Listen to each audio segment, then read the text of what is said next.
श्री दामोदर रघु जी अंग्रेज़ी माध्यम पाठशाला के 7वीं कक्षा के सभी छात्रों को मेरा प्रणाम। आशा करती हूँ बच्चों आप सभी अपने घरों में सहकुशल मंगल होंगे। आज हम बच्चों तृतीय भाषा हिंदी 7वीं कक्षा का पाठ 10 यानी कि मेरी अभिलाषा है। मेरी अभिलाषा यानी कि मेरी इच्छाएं, मेरी इच्छा है। अभिलाषा यानी कि इच्छा, कन्नड़ा में आप आसे ऐसा बोलते हो ना। तो आज ये पाठ मैं आपको समझाना चाहती हूँ बच्चों। और इस पाठ के कवि है द्वारिका प्रसाद माहेश्वरी। इस पाठ के कवि है द्वारिका प्रसाद माहेश्वरी। तो आइए बच्चों, ये पाठ शुरू करने से पहले हम इस पाठ के कुछ नए शब्द और इस पाठ के कवि का थोड़ा परिचय कर लेते हैं। आइए हम पहले इस पाठ के जो कवि है द्वारिका प्रसाद माहेश्वरी, उनके बारे में हम जान लेते हैं बच्चों।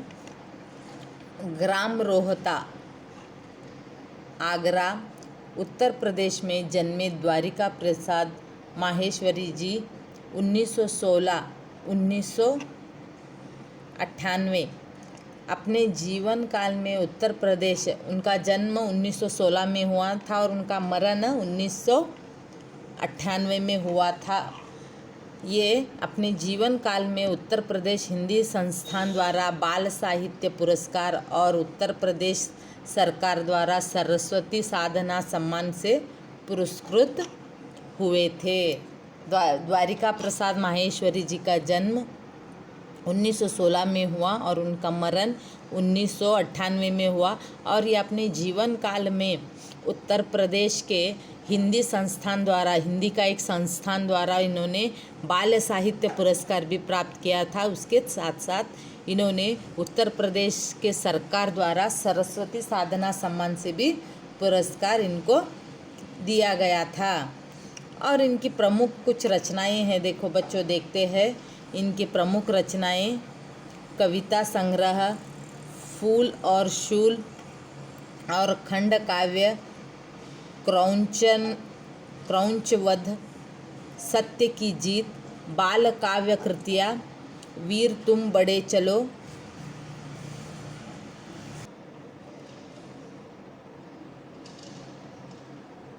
इनकी प्रमुख रचनाएं हम तो देख चुके हैं बच्चों। और फूल और शूल, खंड काव्य, क्रौंचवध, सत्य की जीत, और इनके बाल काव्य कृतियाँ भी थे।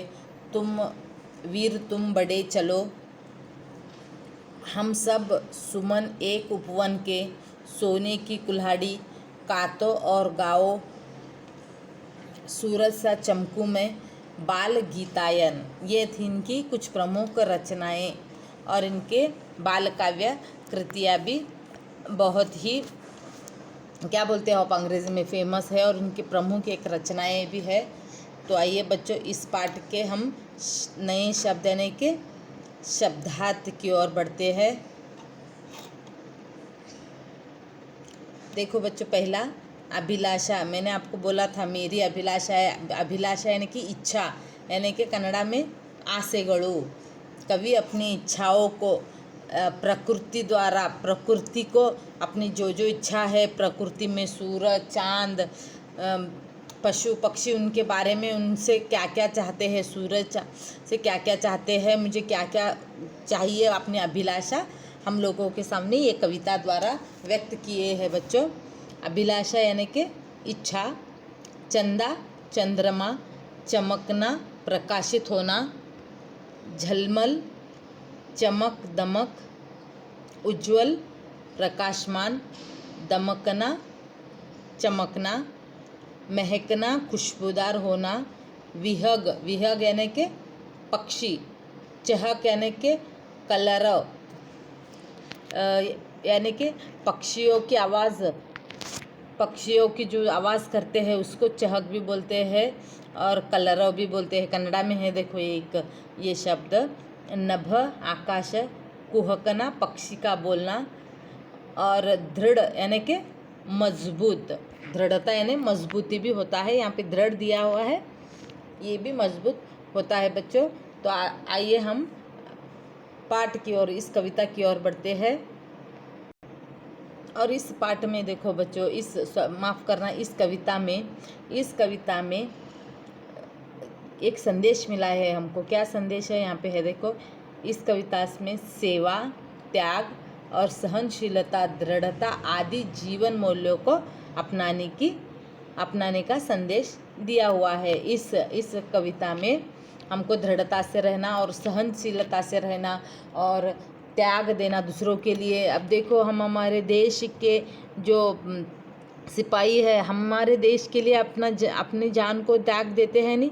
हाँ, तो उसी तरह ये कौन से भी अच्छे काम के लिए त्याग करना और यहाँ पे एक सेवा भी करना, इस कविता से हमको यही सीख मिलती है। और जीवन का मूल्य क्या है, ये भी हम इस कविता द्वारा समझ सकते हैं। और कवि सबसे मेन बात यहाँ पे कवि अपनी अभिलाषा व्यक्त किए हैं। इस कविता में अपनी इच्छाएं यहाँ पे व्यक्त किए हैं। यहाँ पे देखो बच्चों, पहले मैं पूर्ण कविता आपको पढ़ के सुनाऊंगी, उसके बाद मैं आपको उसका अर्थ समझाऊंगी। सूरज सा धमकूं मैं, चंदा सा चमकूं मैं, झलमल झलमल उज्ज्वल तारों सा दमकूं मैं, मेरी अभिलाषा है। फूलों सा महकूं मैं, विहंगों सा चहकूं मैं, गुंजित करवन उपवन, कोयल सा कुहू कुहू मैं, मेरी अभिलाषा है।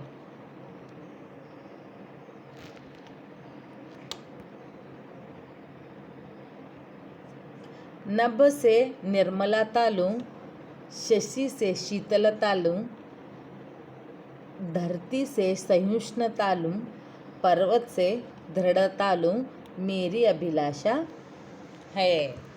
तो ये आपकी कविता हो गई बच्चों। अब इस कविता का अर्थ इन पंक्तियों का अर्थ मैं आपको समझाती हूँ। देखो बच्चों, यहाँ पे पहले इन 5 पंक्तियों में देखो बच्चों, कवि क्या बोल रहे हैं। सूरज सा दमकू में, चंदा सा चमकू में। यहाँ पे कवि बोल रहे हैं, यहाँ पे क्या बोल रहे हैं, सूरज की तरह मैं चमकना चाहता हूँ और चंदा सा चमकू में, सूरज सा दमकू में, चंदा सा चमकू में। तो कवि कह रहे हैं, उनकी इच्छाएं व्यक्त कर रहे हैं। मैंने आपको पहले ही समझा था। कवि बोल रहे हैं, देखो मैं सूरज की तरह चमकना चाहता हूँ एकदम से बहुत। अब देखो, हम दिन में सूरज की इन किरणों से तो ही पूरे देश में उजाला रहता है नहीं, पूरा एकदम। तो कवि उसी तरह कह रहे हैं कि सूरज की तरह मैं चमकना चाहता हूँ। और यहाँ पे देखो, दूसरे लाइन में, दूसरे पंक्ति में, चंदा सा चमकू में। चंदा से यानी कि रात के चांद की रोशन प्रकाशमान होना चाहता हूँ। रात की आप देखे होंगे, अक्सर ये सब ना समर में दिखने को मिलता है। बेड़दिंगड़ू बोल के बोलते हो नहीं आप कन्नड़ा में।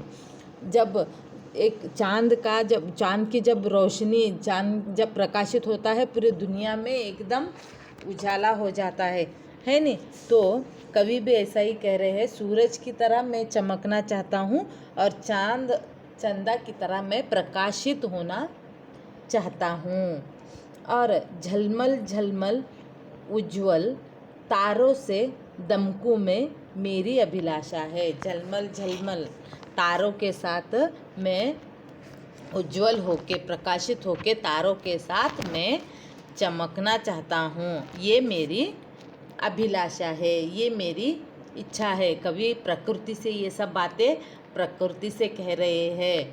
और यहाँ दूसरे पंक्तियों में भी है, देखो बच्चों, फूलों सा महकूं मैं, विहंगों सा चहकूं मैं। यानी कवि बोल रहे हैं, फूलों की महक लूँ मैं, फूलों की तरह। फूल कितने फूल वो कितने सुगंधित होते हैं और अपनी सुगंध के सब दुनिया में वो फैलाते हैं। तो कवि भी वैसा ही बोल रहे हैं, फूलों सा महकूं मैं। जैसे फूल महकते हैं, जैसे फूल अपने सुगंध को बाहर देते हैं, सबको सुगंधित करते हैं अपने फूलों से, उसी तरह मैं भी महकूं। और विहगों सा चहकूं मैं। जैसे पक्षियाँ उड़ते हैं और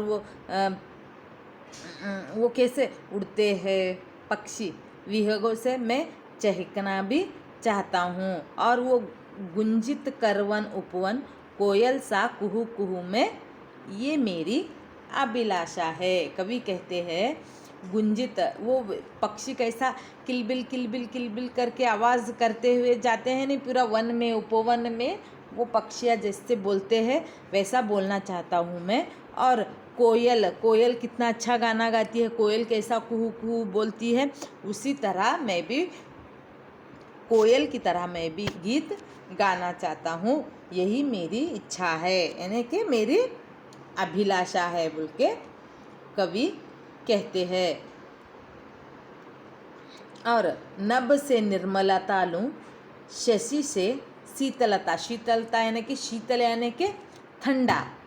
आकाश से निर्मलता लूँ, आकाश से मैं क्या है, मैं निर्मलता लूँ। और शशि से क्या है, मैं क्या कर लूँ, ठंडापन, निर्मलता लूँ और शीतलता यानी कि मैं ठंडा शीतलता लेना चाहता हूँ। और धरती से सहिष्णुता, धरती से मैं क्या करना चाहता हूँ, सहनशीलता, सहिष्णुता लेना चाहता हूँ। और पर्वत से मैं दृढ़ता, पर्वत से मैं दृढ़ता यानी कि मजबूत पाना चाहता हूँ। प्रकृति से कवि देखो क्या कुछ मांग रहे, प्रकृति से, आकाश, जमीन, तारे, सभी से, पक्षी से और पर्वत से, ये सब इनकी तरह, जैसा पर्वत एक मजबूत रहता है, देखे हो ना बच्चों आप पर्वत, उसी तरह पर्वत की तरह मैं भी मजबूती हासिल कर लेना चाहता हूँ। यही मेरी अभिलाषा है, यही मेरी इच्छा है बोल के कवि बोलते हैं। और देखो बच्चों यहाँ पे धरती से सहिष्णुता, सहिष्णुता,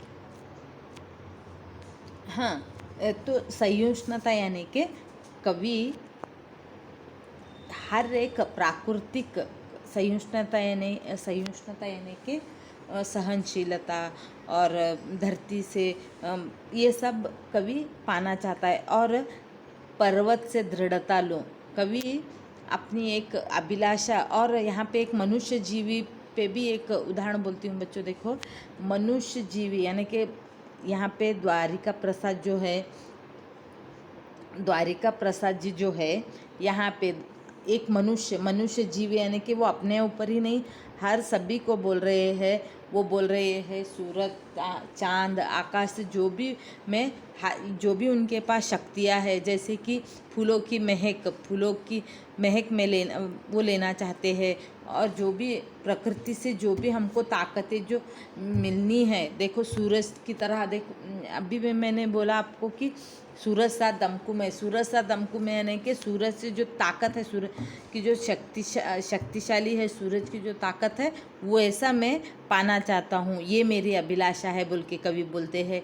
और देखो फूलों की तरह महकना चाहते, और ये जो पक्षी है, पक्षियों की तरह भी वो बोलना चाहते हैं। यहाँ पे इस पंक्ति में भी वही है बच्चों, कवि जो प्राकृतिक जो भी शक्तियाँ है वो पाना चाहते हैं। और मनुष्य जीवी को ये मनुष्य जीवी ये पा सकते हैं, और उनको भी ये पाने की अभिलाषा है, ये इच्छाएं है, हमको इस कवित्वा द्वारा समझ में आएगा बच्चों। तो ठीक है बच्चों, अब ये पाठ हो गया। यहाँ पे नभ से निर्मलता लूँ, यहाँ पे इस पंक्ति में यही कहा गया है। और कवि प्राकृतिक जो भी शक्तियाँ है वो कवि पाना चाहते हैं। और लास्ट वन में वही कह रहे हैं, पर्वत से दृढ़ता यानी कि मजबूती। यहाँ पे लास्ट पंक्तियों में देखो, कवि पर्वत से दृढ़ता लूँ, यही मेरी अभिलाषा है बोल रहे हैं। पर्वत से कभी मजबूती पाना चाहते हैं और यही उनकी इच्छा है बोल के बोल रहे हैं। ठीक है बच्चों, ये पाठ, ये कविता हो गया।